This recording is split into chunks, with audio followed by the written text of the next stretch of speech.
Welcome to the Slop Farm. Enjoy the video. In this video, I will explain how to do case study in psychology. Start by defining a clear research question and selecting one participant or case to study in depth.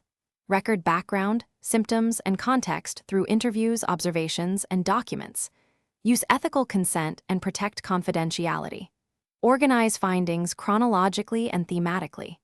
Conclude with interpretation, limitations, and suggestions for future research. Keep methods transparent and reflexive to strengthen trustworthiness. Begin by choosing methods like interviews, observations, and psychometric tests tailored to your question. Create a timeline and consent forms before collecting data. Keep clear field notes and audio recordings when allowed. Triangulate data sources to enhance credibility and compare patterns across materials. Regularly reflect on your positionality and document analytic decisions step by step.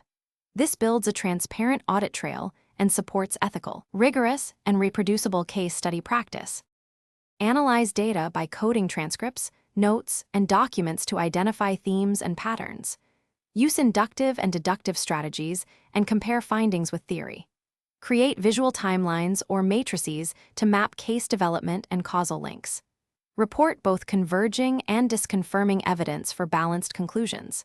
Discuss limitations, generalizability, and practical implications for clinicians or researchers. Ensure quotes and data, excerpts illustrate key points while maintaining participant anonymity and follow reporting standards.